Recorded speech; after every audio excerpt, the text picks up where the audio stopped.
Hello guys, আশা করি সবাই অনেক ভালো আছেন। তো আমি একটি ব্লগ চ্যানেল খুলেছি, সবাই অনেক সাপোর্ট করবেন, সাবস্ক্রাইব করবেন। তো আসলে ব্লগ করার আমার কোনো এক্সপিরিয়েন্স নাই, আমি সম্প্রতি ব্লগ শুরু করেছি। আর এই ভিডিওটি করা মূলত এই রমজানের ঈদে। তো এই মুহূর্তটা হচ্ছে সকালে যখন নামাজ পড়তে ঈদগাহ ময়দানে যাচ্ছিলাম, তখন আসলে এই ভিডিওটি করা। তো আমি ছিলাম, আমার মেজো কাকা ছিল, আমার ভাইয়ের দুইটা ছেলে ছিল, আরও একটা কিউটের ডিব্বা আছে। ও মূলত আমার মেজো কাকার কোলে যাচ্ছিল আর ক্যামেরার ফোকাসের দিকে তাকাচ্ছিল। আর এইটা মূলত আমাদের ঈদগাহ ময়দান। এই দেখছেন সাইডে যে অনেক গাছপালা আছে, এটা হচ্ছে আমাদের 3 ইউনিয়নের ঐতিহ্যবাহী একটি ঈদগাহ ময়দান। তো একজনকে খুব মিস করব। আমার বুদ্ধি হয়ে দেখছিলাম যে এখানে একজন ইমাম নামাজ পড়াতেন, তিনি কিছুদিন আগেই রমজান মাসের মধ্যেই মারা গেছেন, কিন্তু রমজানের কয়েকদিন আগে মারা গেছেন। রমজানের কিছুদিন আগে মারা গেছেন। তো ওনাকে অনেক মিস করব, ওনার কেরাত শোনাটা, ভাঙা কণ্ঠে কেরাত শোনাটা আসলে অনেক মিস করব। তো সব মিলে ঈদের সকালবেলা আসলে অনেক ভালো ছিল। নামাজ পড়ার পরে আমরা আসলে ঘুরতে যাই পরিবারের সদস্যদেরকে নিয়ে, বিশেষ করে আমার ভাইয়ের ছেলে মেয়ে, ছোট ছোট বাচ্চা কাচ্চা, ওরা আসলে খুব বেশি ঘোরার সময় খুব বেশি পায় না। তো আমি যখন ঈদে বাড়িতে গিয়েছিলাম তখন ওরা আসলে আমাকে বলে যে কাকু, কেউ বলে আমাকে কাকু বলে, কেউ আমাকে বাবা বলে।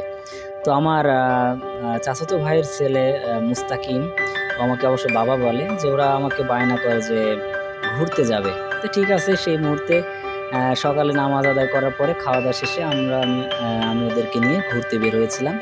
আর এইটা মূলত হচ্ছে আলাউদ্দিননগর পার্ক। এই পার্কে মূলত আমরা প্রথম ঘোরাঘুরি স্টার্ট করি।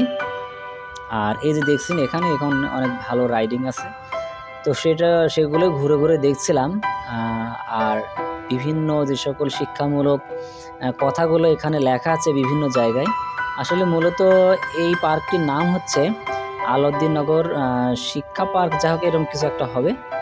তো এই জন্য ওদেরকে আমি একটু ঘোরায় ঘুরে দেখাচ্ছিলাম, আর বিভিন্ন যে সকল ভালো ভালো কথাগুলো, নীতিবান কথাগুলো লেখা ছিল, ওইগুলো আমি ওদেরকে পড়ে পড়ে শোনাচ্ছিলাম, কিংবা ওদের দিয়েই আমি পড়াচ্ছিলাম। আর এই জিনিসগুলো কেন ওদের জীবনে দরকার, এটাই হচ্ছে দেখার জন্য। আর এই যে এখন আমরা চলে আসছি লালন শাহের মাজারে। আর এখানে আমি ওদেরকে বললাম যে লালন শাহ কেন বিখ্যাত। তো কুষ্টিয়া জন্মগ্রহণ করে কুষ্টিয়ার ছেলে হিসাবে কুষ্টিয়ার বিভিন্ন ঐতিহ্যবাহী এলাকাগুলো, জায়গাগুলো তারা যেন মিস না করে যায়, এজন্যই আমি ওদেরকে একটু সময় বের করে এই জায়গাগুলো ঘুরিয়ে ঘুরে দেখাচ্ছিলাম। তো ওরা অনেক এনজয় করছিল। আর বিশেষ করে ওদের আব্বু সময় পায় না, তো কাজকর্মে সবসময় ব্যস্ত থাকে। আর আমি এই ঈদের সময়টা গেলে ওরা আমার খুবই চেপে ধরার মতো অবস্থা, যে কাকু আমাদের ঘুরাইতে নিয়ে যাইতে হবে। আমার হচ্ছে চাচাতো বোনের মেয়ে আছে, ফুফাতো ভাইয়ের মেয়ে আছে, তো ওদেরকে নিয়ে ঘুরতে গেছিলাম। তো এই মুহূর্তটাই ছিল মূলত এই ভিডিওর মেন বিষয়। তো এখন মূলত আছি এখানে আলাউদ্দিননগর শিক্ষা পার্কে। তো এই জায়গাটা মোটামুটি অনেক ক্লিন ছিল, যার কারণে একটু ঘুরতে ভালো লাগছিল। তবে হ্যাঁ, যেহেতু অন্যান্য সময়ের তুলনায় একটা গ্যাদারিং এই জায়গাটা বেশি ছিল ঈদের সময়। তো এই হচ্ছে কুষ্টিয়া রেইন উইকের বাদের একটি পার্ক। এখানে ওরা অনেক মজা করছিল। আসলে ছোট মানুষ তো, একটু খেলাধুলা জায়গা পাইলে আসলে ওরা অনেক এনজয় করে।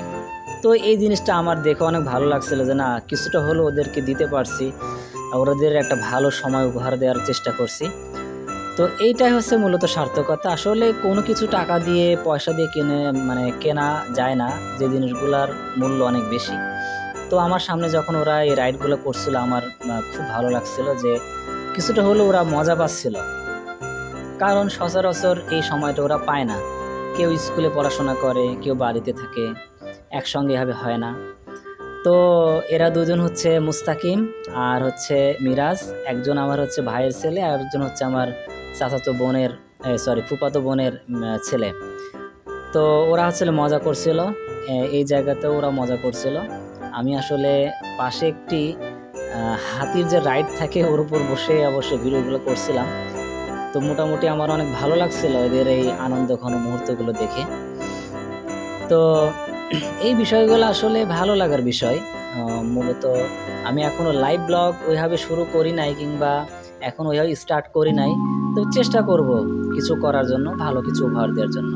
আর এইটা হচ্ছে আমাদের কুষ্টিয়ার বিখ্যাত গড়াই নদী। এটা পদ্মা নদীর একটি শাখা নদী।